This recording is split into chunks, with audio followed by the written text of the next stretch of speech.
and then I want to open it up to it. Okay? All right. Hi, Yes. this is Dr. Crow. I'm Christine Hubbard. I'm continuing studies at Stanford. It's good to meet you. And I have a presentation remote right there on that little table next to you. Oh, and if you click on the on button, you can go to your slide here. That was the one with the spiral. There's a couple of columns.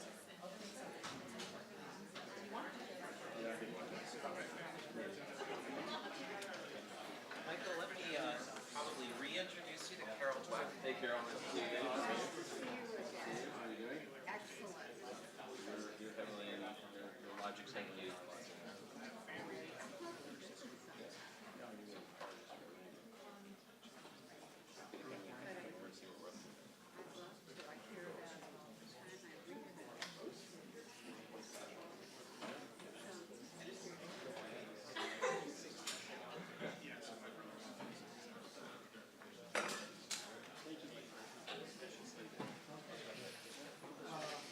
Hi, Hey, I'm Linda Swan, 1973 grad. Nice to see you. we're still open.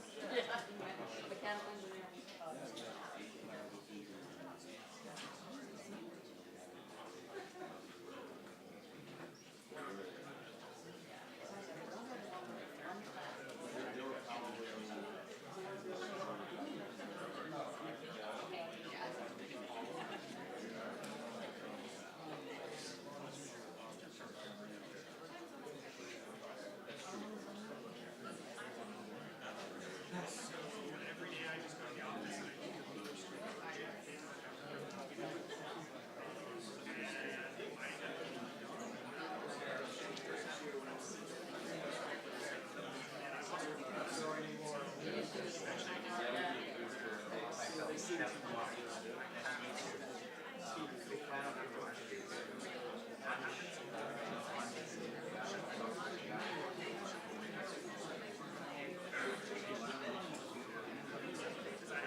Gunnar Councilman, are you in this room right now?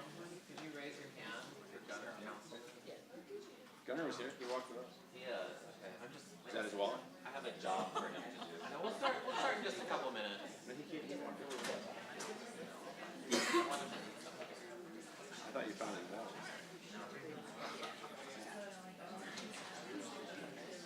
We'll start in just a few minutes.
Are we? Yes, we are on.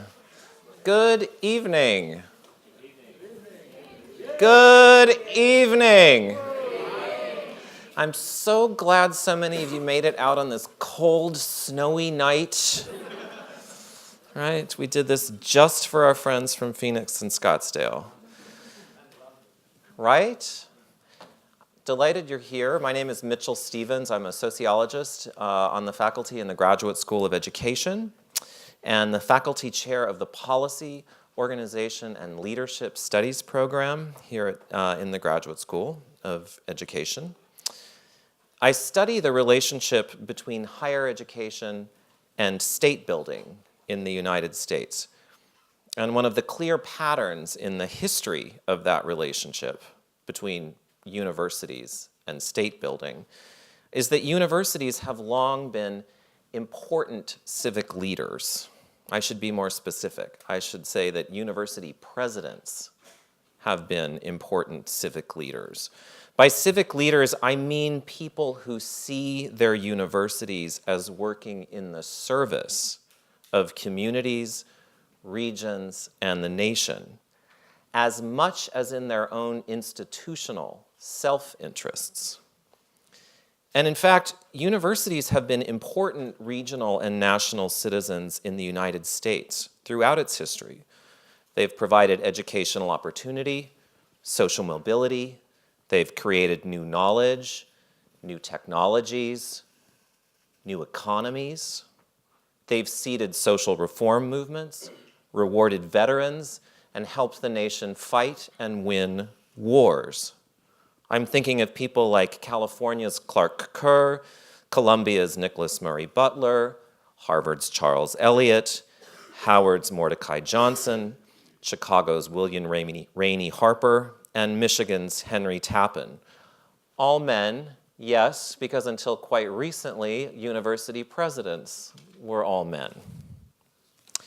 These are people who built universities, but they also built places and contributed substantially to the progress and improvement of an entire nation. I am not the first to note, certainly not the first to lament, that the decline of universities' civic leadership has been quite evident in more recent decades. I am not the first to remark that these days, university leaders often do whatever they can to keep their universities out of the news rather than make news. And I'm not talking about our president by any stretch of the imagination. I'm talking about presidents in general. Our guest this evening is a very important exception to this recent pattern. As president of Arizona State University, Michael Crow has not just capably led and transformed an esteemed institution, he also has inflected national discourse on the proper scope, scale, ambition, and organization of universities. He has asked hard questions about the costs, preferred platform, and patronage of educational delivery, and he has challenged his colleagues nationally and internationally to think audaciously about the future of higher education, not grumpily about its present or nostalgically about its past. So I think his visit here is a perfect, indeed ideal contribution to a now years-long conversation we have been convening here at Stanford, one that includes many voices from across the state about the future of higher education in the Bay Area, in California, and in the nation. This particular series that has been generously, that Stanford Continuing Studies has generously allowed me to participate in, along with the Graduate School of Education, the Institute for Research in the Social Sciences, Stanford's project on the future of learning, opportunity, and work, included Paul LeBlanc from Southern New Hampshire University in the fall, Eloy Oakley, the California Community College Chancellor in the winter, and now this final formal conversation in this discussion, this series with Michael. Tonight's activity is officially and explicitly defined as a conversation. And Michael is by no means new to conversations about the future of higher education in California, and specifically at Stanford. I'm actually quite pleased and proud to report that the senior leadership of the university, this university, has serially called upon Michael and his colleagues to engage in critical discussion about what lessons we might learn from the work that he and his colleagues are doing in Phoenix. So you're no stranger to 94305 by any stretch of the imagination. And I get to invoke executive privilege by starting the conversation. I'm going to call Michael up here in just a moment. I'm going to ask him a few questions which hopefully won't be very softball. But we really want to open this up to have a town hall conversation. The last 8 to 10 years have been quite turbulent in higher education generally. There's been a great deal of entrepreneurial activity in California generally and in Northern California in particular. There are substantial new flows of private capital and philanthropy into the post-secondary sector. I imagine it's no coincidence that in the wake of the presidential elections of 2016, there has been much more lively discussion about how to create opportunities for adults to improve their own employability and opportunity in rapidly changing labor markets. So there's a lot to talk about, and we've been fertilizing those discussions here for some time. I'm delighted to see quite a few familiar faces as well as some new ones. And so I think we have tonight we have the luxury of an hour with someone who has thought about a great deal about these issues in a somewhat different context. So let me warm up the guest and then get ready with your questions. I will say also that Michael has generously agreed to allow this event to be live streamed. So whether we're on the record or not, we're going to be in public space. So I just wanted everyone else to keep that in mind as well. Here we go. Michael, come on up.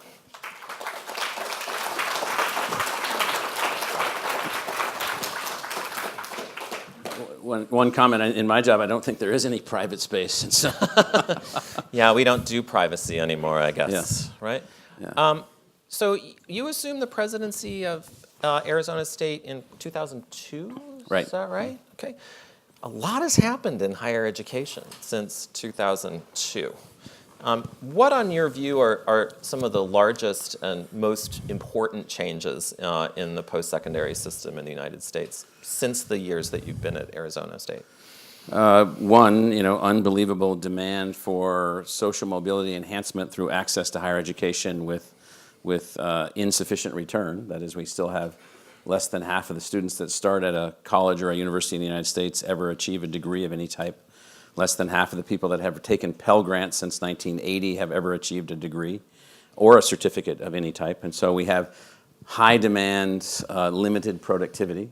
Secondly, we saw the rise and largely fall of for-profit universities, profit seekers, attempting to find a way to meet the demand in a way that the government was willing to support, with hundreds of billions of dollars of student loan investments and Pell Grant investments and other kinds of investments along the way, with a very low or marginal return in either graduates or quality of graduates or what have you. So that's the second thing that's happened since '02. We've seen a furthering of the notion that quality is a function of the number of students that you exclude in terms of admission to the freshman class.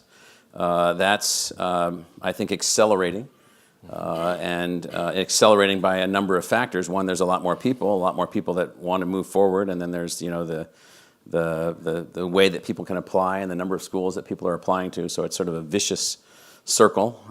I think maybe a fourth thing since 2002 has been this notion that there are two disconnects that are occurring at a social scale. One is the Fragmented Academy. I was an academic from Columbia University when I went to ASU. The Fragmented Academy doesn't seem to have the capacity to lay down the kinds of solutions that we're confronting: climate change, social income distribution issues. Not that we could or should. I'm just saying is that it doesn't look like we have yet conceived of the way to really engage on those things. And then the last, I think, social scale thing since 2002 that has become accelerated is, we're definitely feeling a widening gap between social classes.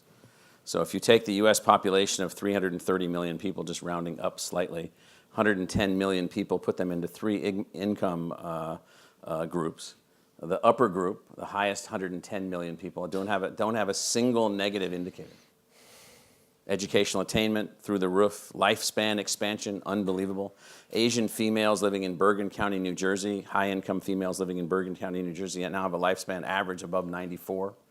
It's unbelievable, the demographic shifts. In the middle group, the middle 110 million, pretty much you've got steady progress, but it's much slower than the upper group. The upper group, by the way, has no crime. There's virtually no crime in the upper group. And this ethnicity is irrelevant. This is all about income. It's all about socioeconomic status, which is why we changed a number of things at ASU relative to the diversity of the institution now being driven completely by SES status. In the bottom third, sadly, there are no positive indicators. Educational attainment is going down. Lifespan is going down. Incomes are going down. There are no positive indicators.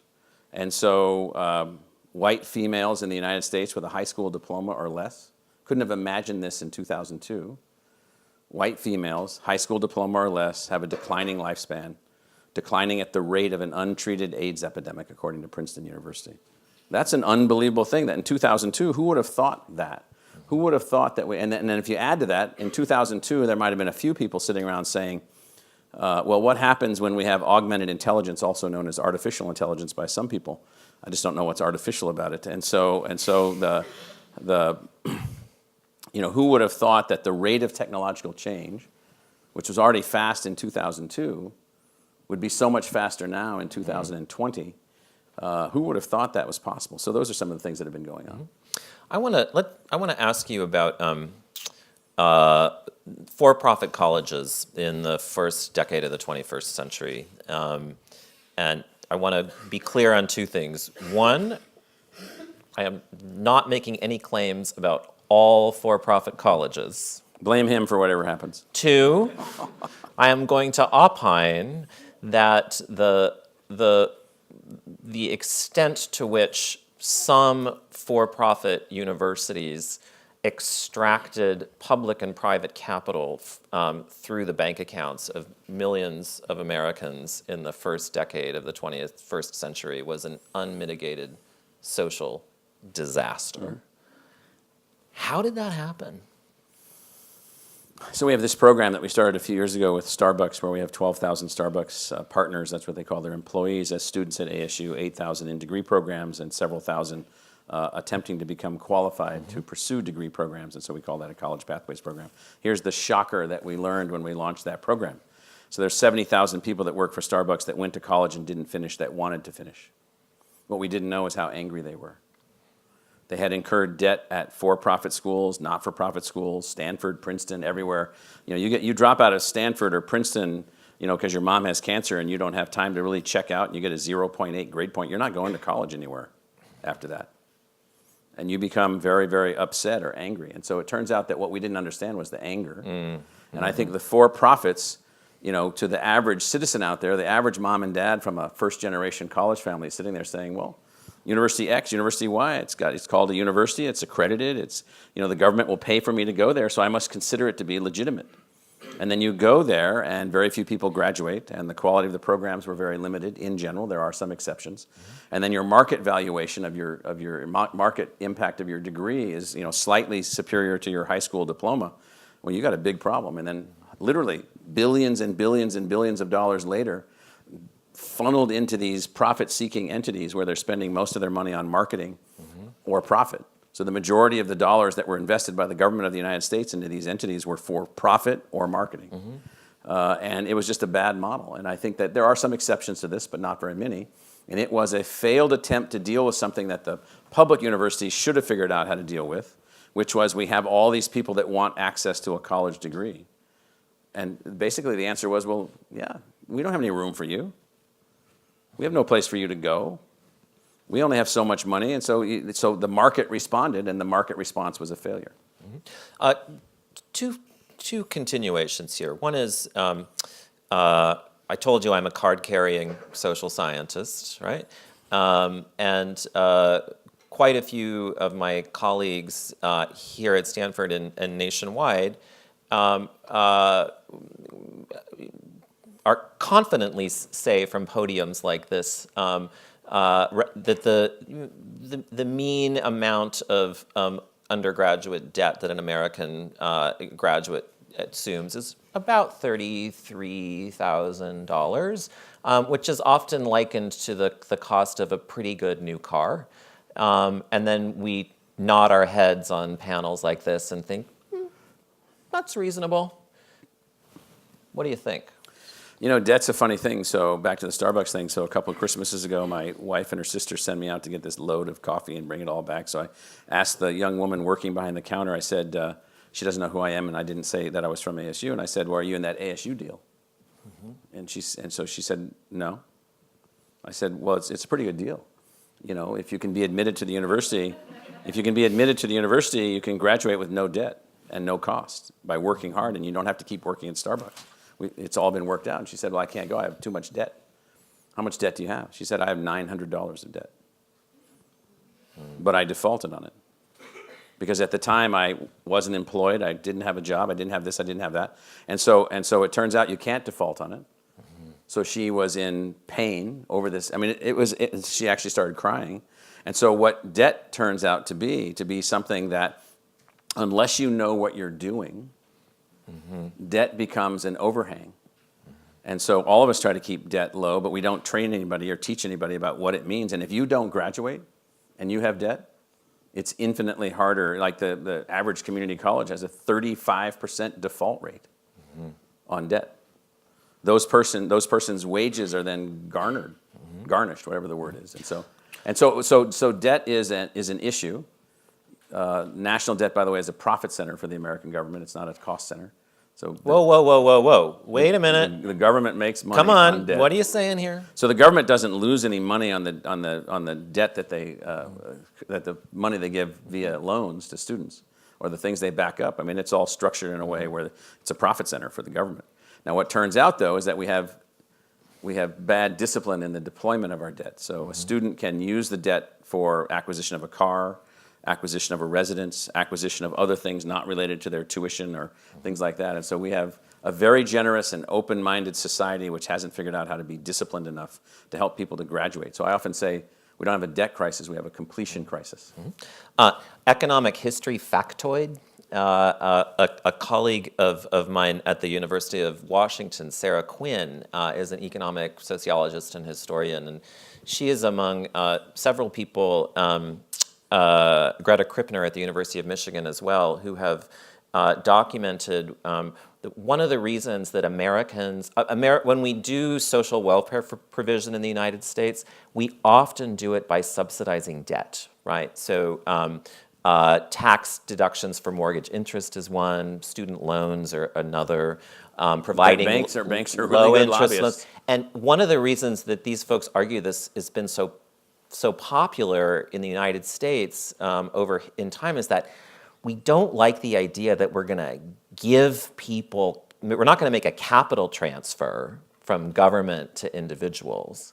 But if we give them a loan or let someone else give them a loan and guarantee it, it sort of feels like we're helping people out, like we're helping them be entrepreneurial, but we're not taking it out of the public coffer. So historically, this has been a very popular way in which Americans have tried to help people get ahead in a way that keeps short-term costs really low for government. But we see now that there are sort of long-term consequences for funding social welfare that way.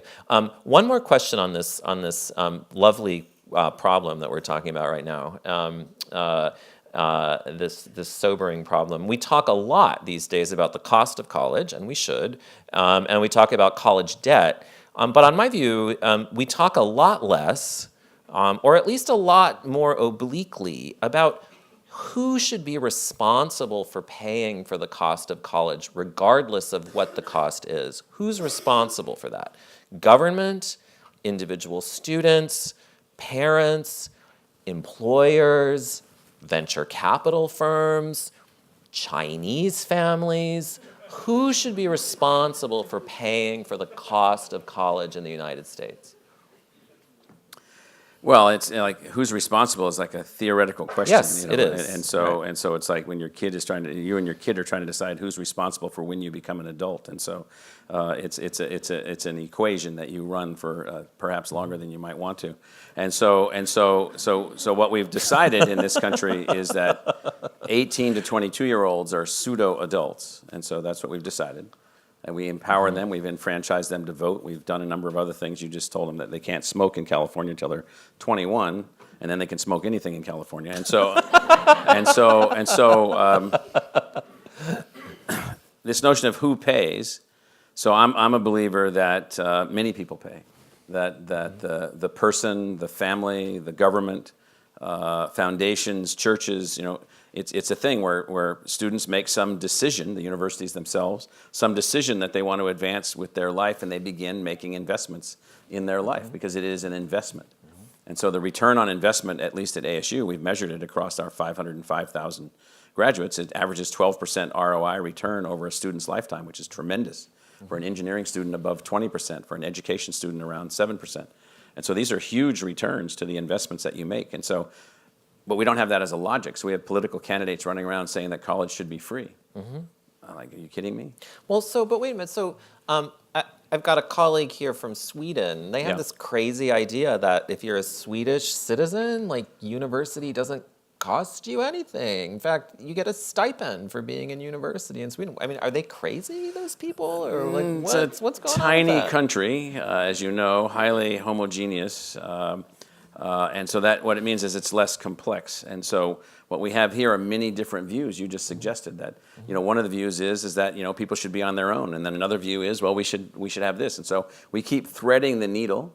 So we have generous Pell Grants to the tune of billions of dollars per year, and then we have this loan facility in place. Then we have financial aid in 45 of the states to go to the universities. Arizona's not one of them. California is through Cal Grants, and so we have this hybridization of the Scandinavian, or narrowly, the Swedish model. And so what we do is that that's a political outcome. So the political outcome is that, no, we're not going to have free college, and no, you couldn't get that through almost anywhere. Any legislature, maybe a couple, for income levels like in New York, below $125,000 and a couple other places. And so our political equation is that it's a shared responsibility between the family, the student, the government, the community, and others. A joint venture. A joint venture, absolutely. And then it's an adult expression early in a person's late adolescence. Let's talk about this online learning thing. I hear you've thought about that a little bit. Okay. So a lot of people say that teaching and learning in higher education is one of the last or even teaching and learning generally has been one of the last major social practices to be resistant to digital media. I mean, we still have it in I can look for a condominium or a restaurant online, but somehow I'm not supposed, if I learn algebra online, it's just not as good an experience somehow. So a lot of people suggest that the teaching and learning are one of the last major social practices to be resistant to digital media. Do you agree with that idea? And if that's at all true, what is it about teaching and learning that have made us resistant to a digital transformation? I'm not going to say that faculty are the Borg, and resistance is futile, but but there's perhaps a little bit of a little Borgness, and so I'll come back to resistance. And so basically, what we decided was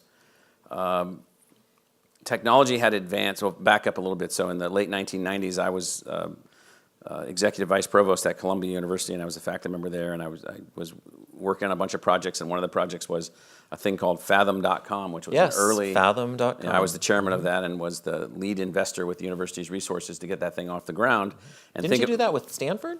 Was Stanford part of Fathom? Stanford was on the side a little bit, yeah. Yeah, okay. And so it was us, the London School of Economics, the British Museum, the Tate Modern.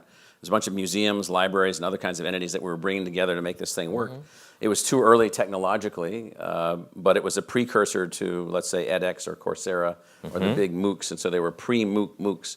So what I learned in that was that you could find ways to engage faculty at the height of their creativity, not diminishing one whit of what they were doing on campus, but finding new ways for them to work together. So I worked a lot with this one guy named Stephen Murray in the art history department at Columbia, and he had this fabulous, unbelievable project on how could you better understand Christianity, or the art of Christianity, or the history of Christianity, through understanding Amiens Cathedral. And so we digitized it, and we understood the biblical math. We understood all these features and he was able, through the investments that we made as he was building this digital way of expressing this really complicated thing about a 13th century, northern French cathedral, he found a way to change the way that students learned. And you could see from that he not only could teach his face-to-face art history classes, but he could connect to thousands of other people in ways that he hadn't been able to before. So 5 years later, accelerate to ASU, and we're sitting there and we're looking at the fact that we have this unbelievably diverse student body from every family background that you can possibly imagine, and it turns out that there are technologies that could help us. So we decided first to see what technologies could help us on campus. And what we found, without going through all the details, was not changing pedagogy one whit, enhancing pedagogy.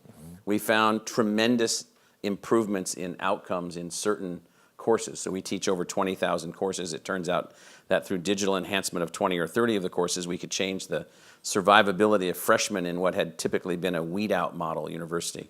You come, you arrive, we'll let you in. If you make it, good. If you don't, too bad for you.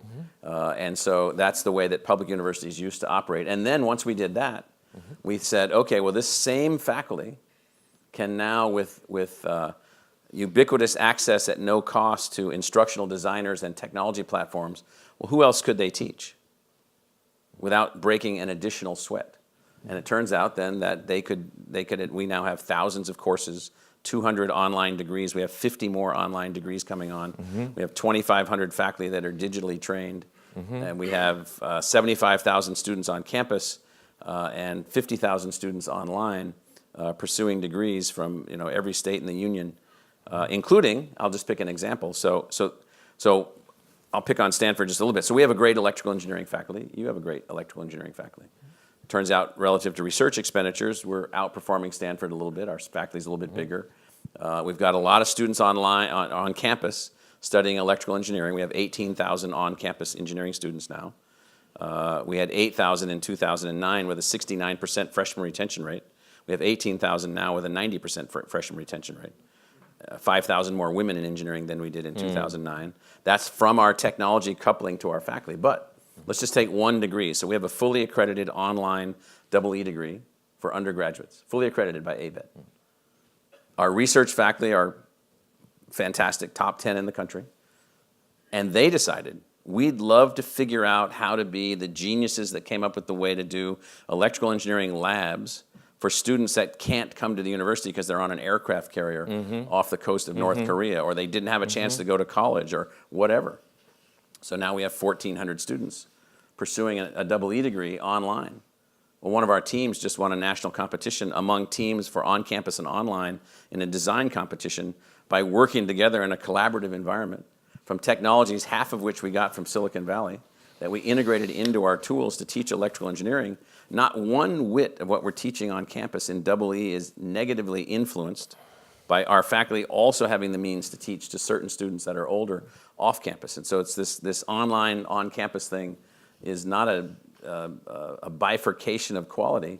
It's two different learning environments for two different sets of students in two different sets of circumstances. Whoa. Two different sets of students? Yes. There's an on-campus set and an off-campus set? That was going to be my next of two more questions, which is, how, on your view, should educators be thinking about the relationship between digitally mediated instruction and face-to-face instruction?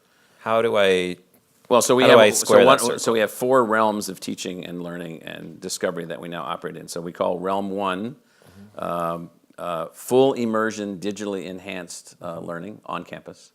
And we use technology there to speed learning, to enhance learning, to allow more. We have more double majors, triple majors, double majors with 3 minors. Our music school has about 1,000 students in it, and we have many that are double majoring in biochemistry and engineering. And we've seen an unbelievable flourishing of students being able to multitask by the enhancement of their learning environment if they want it that way. They don't have to. They can go pure traditional or digitally enhanced. And so in that environment, those students are generally the same as the students here at Stanford, 18 to 22, 23 years old as undergraduates. They come from high school or they transfer. We have more transfer students from community colleges, but they come to the university and they're fully immersed with us and we use technology. The other students are older. They're on average 10 years older. They're 29 to 32. They have life experience. Their brains have become less plastic. They have job experience, life experience. offense or anything, but yeah. Their brain is not still physically evolving, and so That's a lot better. I mean physically, and so the notion is that their learning situation is different, and our tools in what we call realm 2, we call it digital immersion, technology enhanced learning. That realm is a realm in which we've seen tremendous successes by these students in these learning environments. Very high completion, very high learning outcomes, all those things. So I want to ask you one more question in this on this digital question. Then I do want to open it up to the room. We've got a lot of different voices, and I have many more questions, but I want to be sure that we pluralize the conversation. I want to ask you the make or buy question. So university leaders expend a great deal of concern thinking about the extent to which, on one hand, there's all these wonderful things that come out of some place called Silicon Valley, that we might leverage to improve our instructional environments. And that seems to have a lot of efficiencies. On the other hand, I have many other colleagues who worry that the more instructional platforms we purchase from the private sector, the more we risk losing our autonomy as educators and, in fact, sharing the basic science of teaching and learning with the private sector in ways that we won't, as scientists or educators, be able to control. And one of the things that's so impressive to me about ASU is that you have engaged in such a wide variety of relationships with firms who provide instructional services. But how, as an educator or as a university president, do you think about what the proper relationship between make or buy is with instructional technology? Yeah, I don't know that we see it as make or buy as much as this fundamental question of who's in charge. So the faculty member's in charge, the department's in charge, the school's in charge. They determine their pedagogical design. They determine their pedagogical mechanisms. They determine what it takes to be, a composer or an engineer or an accountant or whatever the training area happens to be. We have decided to acquire all necessary assets by whatever means necessary: partnership, purchase, building it ourselves, designing it ourselves, allying with other institutions, whatever the pathway is, whatever is necessary, so that our staff of 300 people plus that are supporting our faculty when they want to be technologically enhanced, they have access to anything, any tool. It makes no difference what it is. If we don't have it and we can't build it, we will buy it. And it's not the tool taking over for us, it's the tool enhancing us. And so the tool, it could be a visualization tool for a laboratory class. It could be a technology assessment mechanism. It could be a tool that allows digital photography to be taught in a certain way. It could be a game-based learning asset to allow a student to experience an astronomy course in a different kind of way. So it's our faculty members with our instructional designers and our coders and other people that we have that are working. So we provide all of this available to our faculty as a free utility. There's no cost. It's all centrally costed. Okay, so just to follow on this, so then whose classroom is it? I mean, back when I started my career, it was my classroom. Still and yours. I closed the door. Well, no, but I'm kind of sharing my classroom now. I mean, if I'm But when you were an instructor, you had textbooks, right? Yeah. But the textbook didn't collect data on the student. Yeah, not every technology does, and so the data that we're collecting on students is in some classes, in some programs. So we have over 20,000 courses that we offer on campus. So if I'm requiring a student to log into a platform that subsequently sells her data to a third party, do I need to worry about that, or is that? We don't sell any data. We have certainly nothing that's relative to the student themselves. We wouldn't do that. There are big data analytics that are used in some classes. There are some classes like our gen ed classes in math and psychology and economics at the 100 level. Many of those classes are, not many, about 20 of those classes are designed in ways where you can take the class either in a traditional modality, face-to-face, on a 15-week semester. You can take the class on a rapid 7.5-week half semester, intensified. You can take the class in those classes until you've mastered the material according to the learning outcomes, and then you're done with the class. That could be 2 weeks, that could be 20 weeks, that could be 50 weeks, that could be 2 days. You could also take the class in some of those cases in a hybrid form, partly technological, partly face-to-face, and you can take that class purely technologically. And so that's about 20 classes of 20 courses out of 20,000. So in those courses, there are big data analytics, and there are chatbot tools that remind you that you're drifting off course. You haven't given enough attention to this class in a while. You might need to. It also will say, of the last 40,000 people that missed these 3 questions, here are the solutions for them, and we're going to take you back to negative numbers, which you don't really fully understand in the way that you should. So one of the things that we found in engineering, let's go back to that. So So we had 8,000 students in engineering on campus in 2009, 18,000 students in engineering today, 68% freshman retention versus 90% freshman retention. So our pre-calculus, calculus, and college math classes that are now highly computationally driven from an instructional basis have been very powerful for some of those students to be successful in engineering. So whatever data analytics work to help us to be able to do that, we'll sign up for that. Well, I've got a few graduate students I'd like you to meet before you. I need to share the wealth. So here's what I'd ask. I see that Monica has a microphone and Christina has a microphone. So I want to invite people to make comments or questions. I have a few ground rules. One is I'm going to ask you to stand up and say your name and anything else that would help us find you if we were looking for you. So we can get to know each other a little bit. And I'm going to make sort of special preference for the students at first in the policy, organization, and leadership and MA, MBA programs. So you're especially empowered to first dibs. Yes, sir. Hello, I'm Jim. I'm with the Distinguished Career Institute. And Very good. Live in Scottsdale, by the way.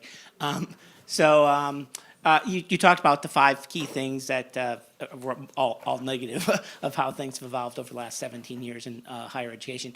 What would you like to see an elite university like Stanford, which be focusing on to address some more of those? A lot of the things you talked were very big scale type things that affect a lot more people than some of the elite universities really. Yeah, so where I was at Columbia, we had a thing called Columbia College at the core of Columbia University. That was the old college before Columbia was a university.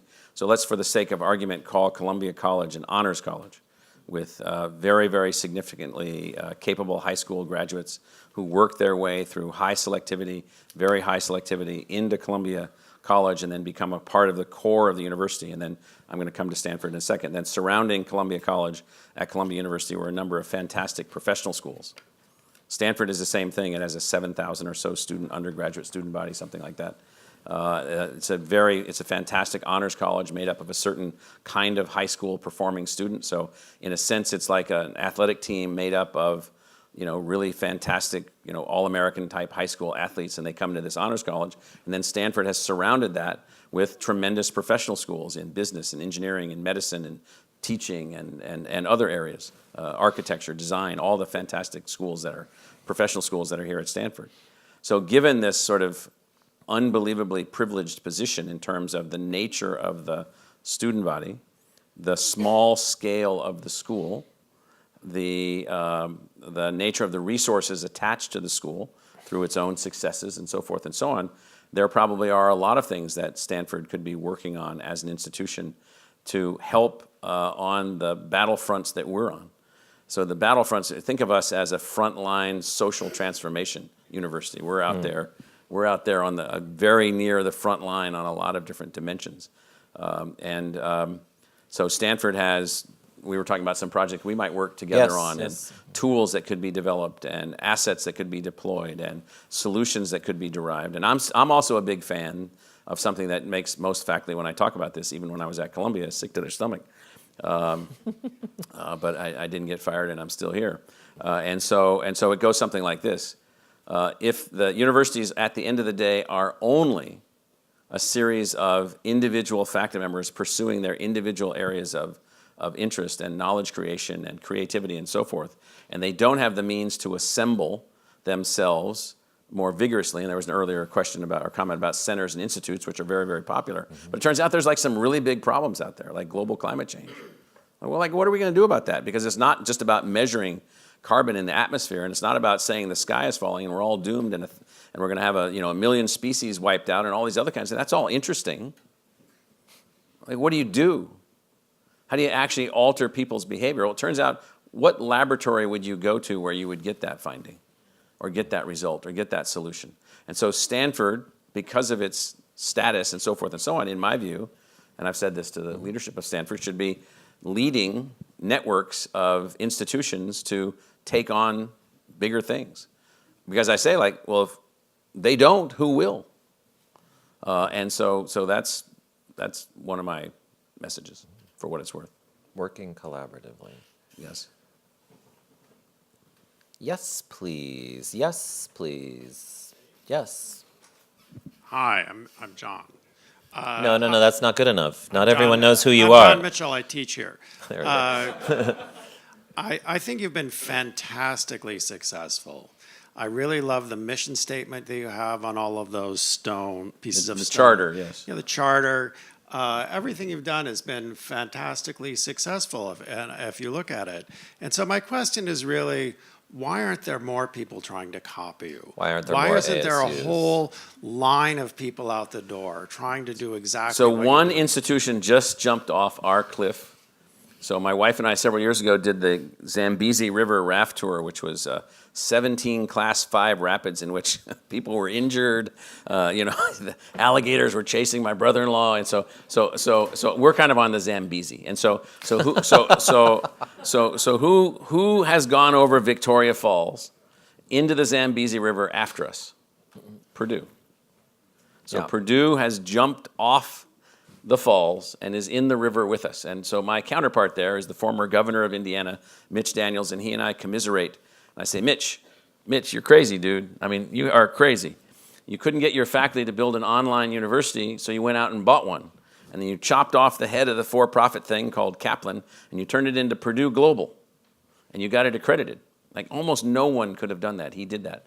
Now and so what that means then is that he's decided that his land-grant university, which is where Neil Armstrong went to school. It's a fantastic, unbelievable college of unbelievable achievements. He has decided that having kids come to West Lafayette, Indiana is not enough. Mm-hmm. He needs to not only have agricultural extension and West Lafayette, Indiana, he also needs to reach every family in Indiana that he can possibly reach with something that Purdue University has to offer them. And he's decided to do that on a larger scale. And so the answer is, why aren't people jumping off the Victoria Falls into the Zambezi River? Is because it is dangerous, and so Arizona is a particularly peculiar place in the sense that we're able to do this. Now, are there other universities that are publics that are organizing to go? I'm going to back up. We mentioned this at the dinner. So, Yeah, because you said the part of it's the prestige game, I thought. yeah, there's a prestige game problem. So Stanford and Hopkins and Chicago were the three prototype, built from whole cloth research universities that emerged initially in the United States. The other initial 12, Columbia, Michigan, Berkeley, they all followed those three prototypes. That took decades. 1876 to 1900, the three prototypes emerged. Then the others started emerging. It was basically a 40-year transformation process. And so I think people figure that if they jump into the Zambezi River with ASU and Purdue, then they're gonna go down in status because they're going to change their image relative to selectivity. So we've decided, as has Purdue, well, we're just going to out-research everybody else. We're just going to have our faculty perform research at the highest possible level and then say, well, you guys thought that you guys said that you couldn't do this. You couldn't have a diverse student body and high levels of research. So the answer would be it's not enough time. You want to follow And up? it's too dangerous. You can. Yeah, go. I mean, part of your answer is that people need to be gutsy. They need to be Yes. willing to do something that's risky. Yes. But that's And that's weeded out of most university presidencies. right. But I mean, there could be some structural things that could change to make it more attractive or less risky. So, is there any kind of action that anyone else could take that might be helpful to make it a little bit less? Third party of some No, well, sort. technology is the barrier. So once you find a way to maintain pedagogical control by your faculty, you empower your faculty with technological tools, you allow them to become uniquely design-driven pedagogically, you then empower a kind of creativity that hasn't existed before. Once others figure that out, then they will feel more empowered to get into the Zambezi River. Yes, sir. Hi, Dr. Crow. My name is Carrie. I'm a 2015 ASU grad. I also recently graduated from a teaching program here at Stanford, Very good. the Stanford Teacher Education Program. Taking educational leadership to a different dimension, teacher shortages are racking many of the states in the United States, and I know ASU has a quality school of education. I'm curious what steps the School of Education is taking to address the teacher shortage in K-12 education in Arizona or beyond. Beautiful, thank you. So, what was your undergrad college at ASU? It was economics and global politics in the Carey School. In the business school, okay, yeah. So we dismantled the education college a few years ago. And we restructured it as a thing called the Teachers College. We changed its overall design and purpose to be about student success. We raised $150 million to launch those initiatives. We decided to launch our own charter schools, which we have, with thousands of students in them. And we followed the Stanford model to launch a digital high school, but Stanford's is expensive and ours is free. And so, which makes it harder to run. And so the reason I'm saying this is that we basically took a number of highly innovative steps to change what we were doing to produce teachers, including changing the admission steps to get into the Teachers College. And then our latest venture, other than our charter schools, our digital high school, our launching of assets to connect to schools and teachers, and our feedback loops relative to teachers and so forth, is that we're trying to advance as we speak a new idea for a school called a community school. And the community school would be led by master teachers who are more highly compensated than traditional teachers, fewer of them in number, more technologically capable and enhanced, more analytical information relative to student performance, and then the bringing in from the community of as many qualified people capable of teaching what many of us in this room could do, which is to teach fragments of the educational experience by our own expertise. And so we're funded by a foundation in Wisconsin to help evolve that model, and so we're in the process of designing that model and helping to evolve that model. We also have launched within Arizona the Arizona Teachers Academy.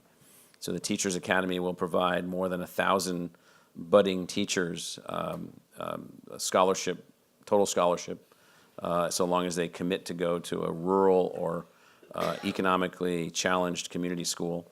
So we've launched that, and that's underway. And I won't walk you through everything that we're doing because this is a really big thing for us. We have 6,000 students in our Teachers College. And so it's a big thing for us to figure this out. We also did a pathway to have engineering students, architecture students, science students. We have 28,000 STEM majors on campus at ASU.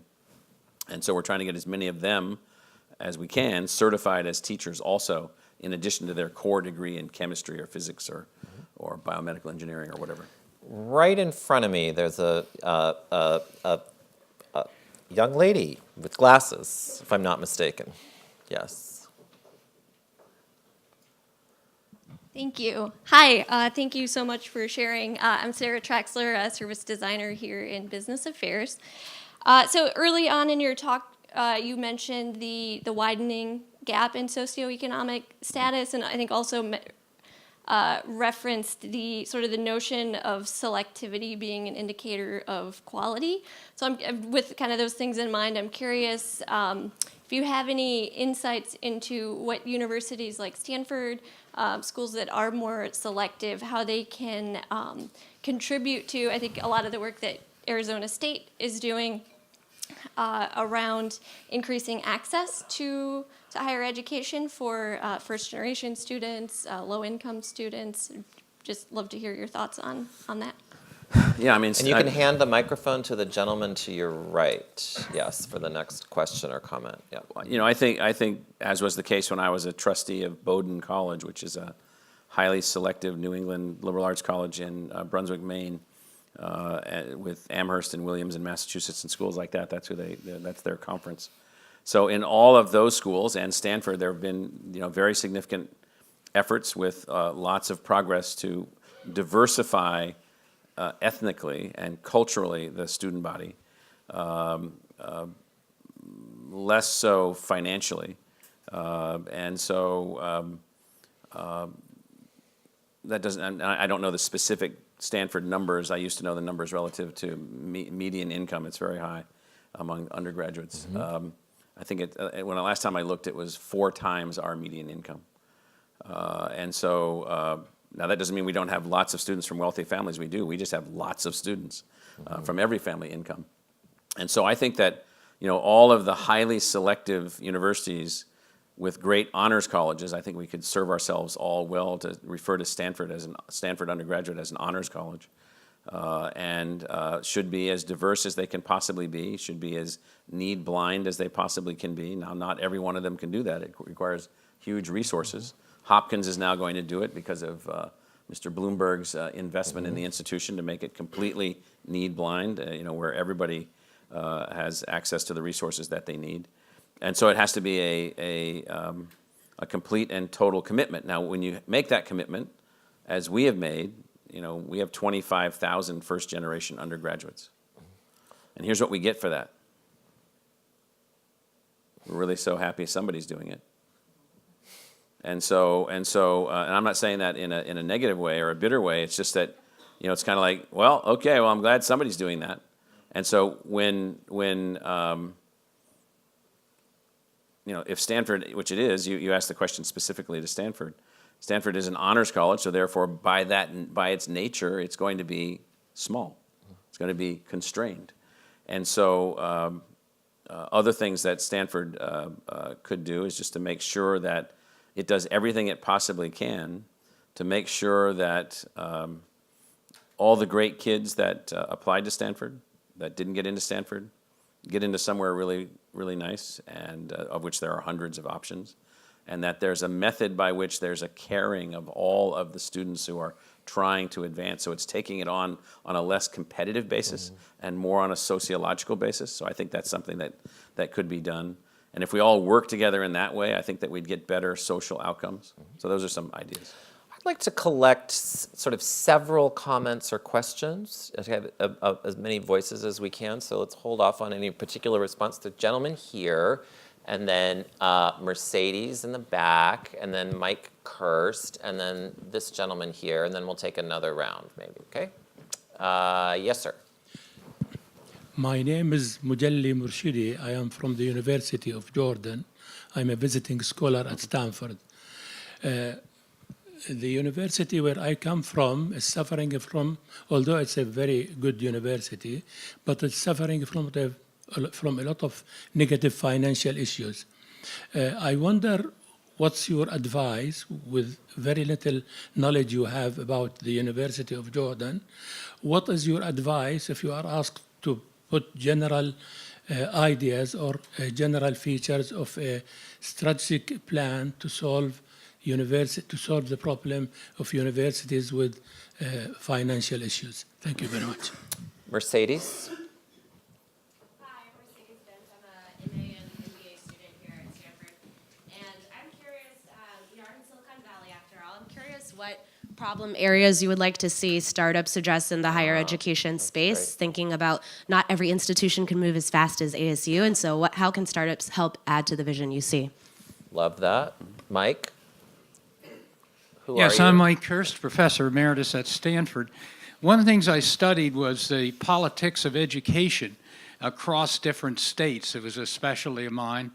And one of the most hostile states I would have predicted for what you're trying to do politically was Arizona, not known as, you know, a bastion of non-traditional kind of politics. So how did you navigate the politics of that state to make such dramatic changes? And one more, why not? Yes, please. Hi, Michael. I'm Shail Kumar. I'm founder and president of Nalanda 2.0. We are a policy think tank with a focus on India's higher education system. Very good. Actually, my question was on the future of work. There's a lot being discussed with, as you said, augmented intelligence and how it's disrupting industry, skills required, et cetera. Can you talk a little bit about what your views are on the future of skills required and what universities like yours are doing to prepare the students for the future? Great. Okay. So the first question, financial advice, you know, you said Jordan, right?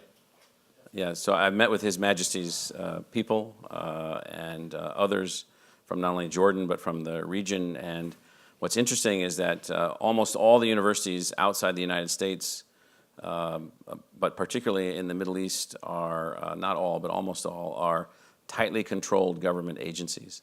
So they work for ministries and ministers that implement the policies of the government, whether it be a monarchy or a democracy or an evolving democracy.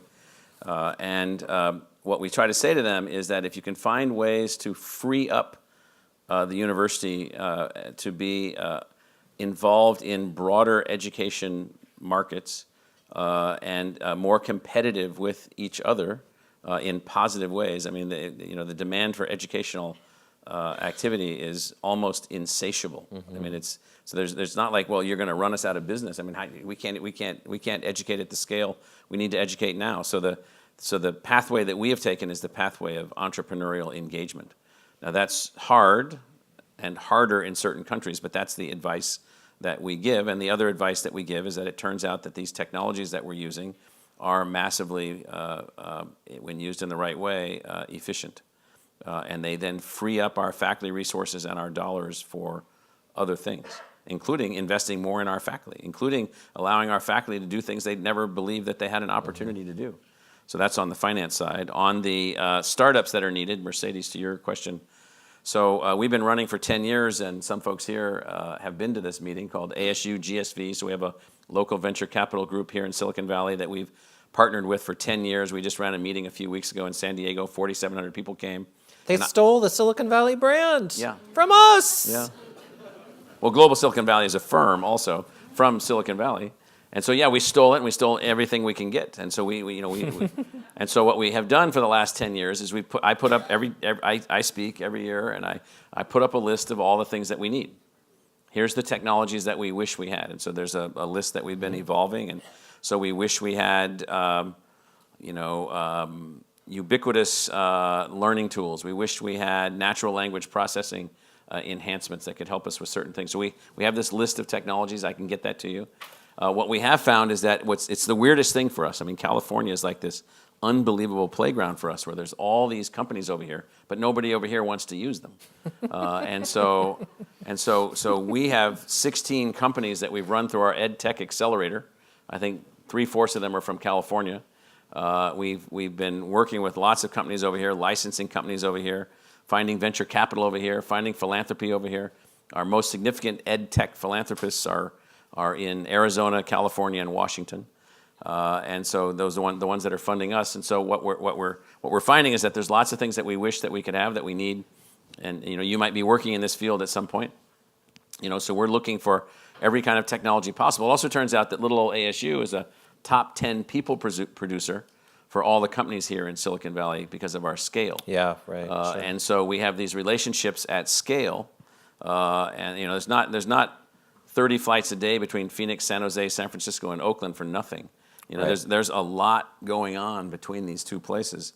People just don't realize that, which then segues to the politics question that Mike asked about Arizona. So I was a Navy brat. I was a Section 8 kid raised in public housing and Navy housing growing up. And, my parents, we lived off government cheese and government peanut butter and powdered milk and everything else you could possibly imagine, which I still salivate for Velveeta, if you can imagine that. And so it's a childhood thing. And so politics in Arizona, I moved to Arizona from New York City, where I'd lived for 12 years. I'd read the New York Times, religiously, like every day. So I get to Arizona, I see the New York Times is clueless. They don't know what Arizona is. They have no idea.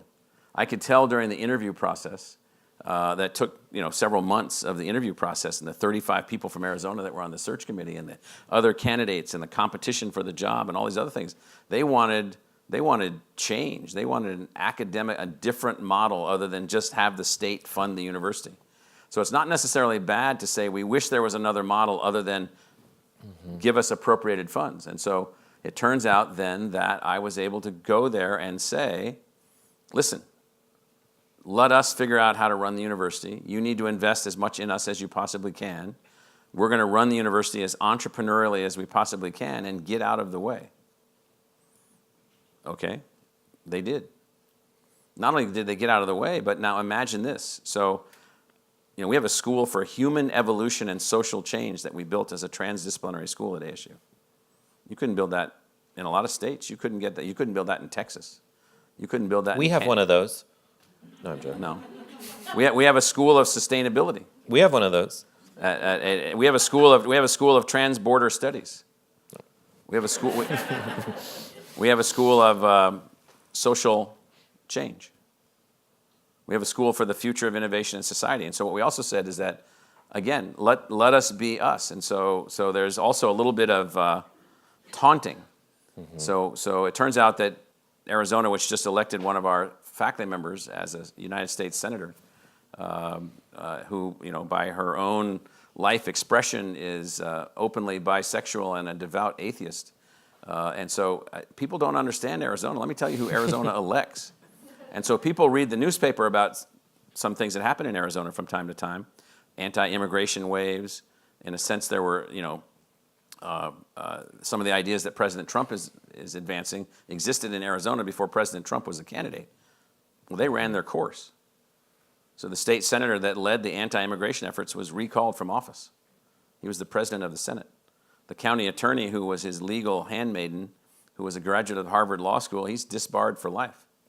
The county sheriff was criminally convicted for contempt of court at the federal level and then pardoned by the present president of the United States. The battlefield in Arizona is a battlefield, man. It is a battlefield. And so it's a battlefield where you can get stuff done. It's not, it may have been back, Mike, when you were looking at things a little bit more monolithic. It ain't monolithic now. There's no one way of thinking. I don't know what to call it. It's not red, it's not blue, it's not purple. It's in your face, get out of my way. Couple more questions or comments. Whoa, yes. 1, 2, 3. Oh, I'm sorry. Yes, okay. The gentleman from the asked your question. Did I miss one? Yes, exactly. Oh, wait. Oh, yeah. Future of work. Future of work. Got it. So sorry. And so future work. So my academic training is in science and technology policy. I went to a strange school called the Maxwell School for Citizenship and Public Affairs at Syracuse, which is the oldest public policy school in the country. The oldest school, the Athenian oath is carved into the front of the entrance to the building of what the role of democracy is and what the role of people in democracy is. So we really viewed ourselves, those of us that went to that school, that were blessed enough to go to the school and get the fantastic scholarships that they gave us and all this other stuff, was we were architects or designers for democracy. Well, no one ever imagined that in a democracy that things would change as fast. It used to be multi-generational, workforce issues would be 2 generations, 3 generations or more. We're gonna have, massive changes within every single generation going forward for as far as we can see at the moment. And the notion of work and workforce, go ahead. Yes, yes. Is going to be completely different. Totally different. And so some universities, we think, large public research universities need to get with this. Purdue, that's what they've decided. They're going after the workforce. They're going after getting people ready to adjust to social and socio-technical change. Well, we're doing the same thing. So we trademarked the term universal learner and universal learning. Why would we do that? So we're gonna take just a few more questions or comments, and then we will conclude, so people can get home before the snowplows are finished. All right, short but answers. I want to say one thing. We did have a Future of Work program once before in the middle of the 20th century. It was called the Servicemen's Readjustment Act of 1944, Yes. And the Master Plan for Higher Education in California. The way we solved our last Future of Work problem was by making 4-year college degrees obtainable possibilities GI for Bill, right. millions of Americans, right? So the future of work is not a new problem Right. in the United States. It's just that there's a sense that we need some different solutions that will scale differently than what we've seen And the speed before. of change is faster. I don't know about that. I don't know about that. We can debate it. So Okay. Question. Yes. Okay. So yes, back here, and then the lady behind you, and then Katie here in the front. And then number 4 with the ES hat, and then we're going to let Michael respond, and then that's it. okay. Lovely discussion. Please. Great talk, by the way. Thank you. My name is Praveen Haladi. I'm involved with some Silicon Valley startups. My question is, considering the future of work, how relevant will the college degree be going forward? Okay. We see today that institutions like Coursera are coming out with these certificate courses, etc. Do you think education is going to be packaged differently, and the college degree itself is going to be less relevant? Yeah. Okay. And the person behind you, yes? Hi, my name is Dolores, and actually I don't attend here. We're visiting, I work for Accenture, and we are here with a couple of Welcome. colleagues. Thank you. So my question was around, you talked about a little bit the digitalization of education, and I might be going crazy, but do you foresee in maybe a far future that it's going to be completely digitalized, or do you think there's something about the on-site classroom experience that won't be able to be replaced by digital? Yes, thank you. Katie? All right, there's an, yep, okay, here. Yep. Sorry to confuse you. Hi, I'm Katie Connor. I'm also part of the DCI program here, and have been a student of Mitchell's, so, and worked at the University of Colorado for 13 years before coming back here. So my question is, is the 4-year degree obsolete? We're here, this DCI program is about being a lifelong learner and the need to constantly upgrade your skills, stay, be able to contribute as we're all living much longer into the future. And, is there going to be such a thing as kind of the ability to continue to go back, like where you have this continual access to your college throughout your career? And is that something you've considered? So. And yes, sir. My name is John Martin, and I graduated from the School of Education, and I can prove that because Professor Kirst was one of my professors. And I'm 80 years old, so I can only guess how old he must be. His brain is so not plastic anymore. Mike turned 105 this last month. I've lived and worked outside of the country, and I've seen a lot of universities, including in Sweden, by the way, which has very good universities. Absolutely. And the ES stands for the University of El Salvador, or actually for El Salvador, and I was just there as under the Fulbright program. My question is, why don't, and I came back, I walked around the campus, which is very different from what it was.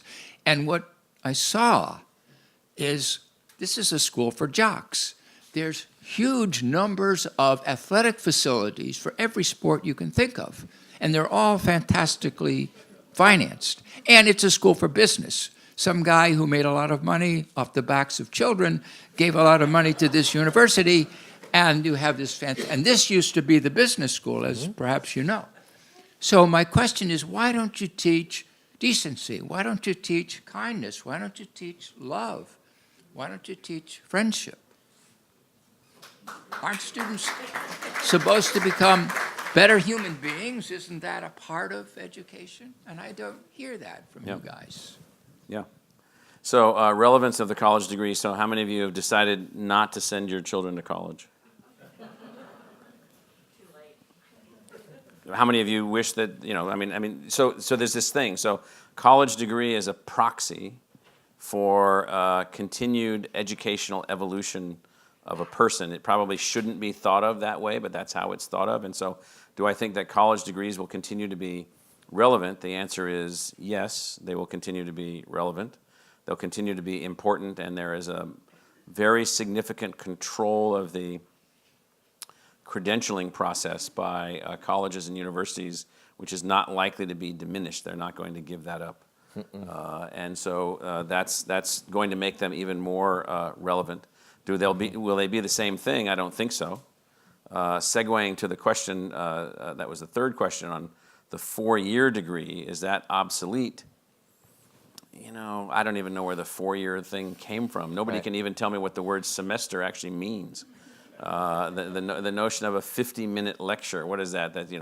Is that the length of time? Oh, science shows 50 minutes. Yeah, okay. Okay. And so the whole design is up in the air. So the way that we're approaching it was to shake up the clock. So we decided to change clock speed. We eliminated the regular 15-week semester. We went to 6 academic modules. We're allowing students to pursue classes in different modalities, faculty to come and go in different ways, faculty to engage in different ways. And so we're also suggesting and attempting to empower as many double and triple majoring as we possibly can. The notion of as many minors as you can take, even the idea of majors and minors, even that, we're trying to be fluid. And so if a person has a time in their life where they can be immersed for 3 or 4 years, okay, what could you get done in 3 or 4 years of immersion if you were then also technologically enhanced in some significant way? You already are technologically enhanced. Most of you people here in Silicon Valley probably have some kind of iPhone thing or something that you're carrying around. So you're connected. And so we no longer even refer to people born after 1996 as Homo sapiens. We call them Homo sapien.nets. And the reason is that they've never lived in a world without ubiquitous access, with some exceptions, ubiquitous access to information. And so 4-year degree, I don't know. I mean, between the ages of 18 and 22, if you can be fully immersed and have the opportunity to go to some kind of a college or university, and it is one that is flexible and adaptable or not. It could be, the most rigid military school you could possibly imagine, or it's English majors only. It's whatever you want. Whatever kind of learning environment suits you the best, that's where you should go. So 4-year, don't know about that, and I know we're trying to get out of here. This notion of digitization of the future, this notion of, classroom teaching and so forth. I mean, I sure as hell hope that we don't end up in a situation where you don't have a place to deal with a teacher or a professor. Although there are life circumstances where people don't have access to that. They don't have access to that. And so if one has access to that, that should be maintained as long as humans are alive. I can't think of any other way to teach except through intimacy, if intimacy is achievable. If it's not achievable because you're 42 years old and you didn't go to college and you can't go back to the University of Utah at age 42 as a freshman and live in the dorm, well, what do you do then? So what most of us in this room went to college, and we think about what we experienced. Yeah. I have siblings that didn't graduate from high school, and they had no chance. One of them, he's smarter than I am. He's just not educated. And so what does that guy do? Or the next generation of him? I mean, we're producing 1 million high school dropouts a year in the United States. What do you do with them? How do you move forward? How do you advance? Half the people have gone to college. We have 30 million plus people that went to college and never finished. Mm-hmm. What do you do? And then to this question of teaching kindness and other things, I mean, that doesn't escape us. And so we've done everything possible to work on mind, body, and spirit at even a big public university in all the constraints that we have, being the state, to avoid certain things. We have significant philanthropy to alter the future of the engineering profession from a foundation in Wisconsin by creating a curriculum for all engineering faculty in the country that will come to it that's built on how do you teach also values when you produce an engineer? How do you get engineers that can make the right decisions? Most do, but not all. How do you make the right kinds of decisions about, as you suggest, empathy, kindness, and other kinds of things? We have other foundations that are funding us in those same spaces. Can you build curricula that have these as core elements of it, and can you make those things work? So I think you're absolutely right, and we haven't done enough of that, and we need to get back at it. So, President Crow, yes, thank you for your example and your thoughtfulness and your time. Thank you.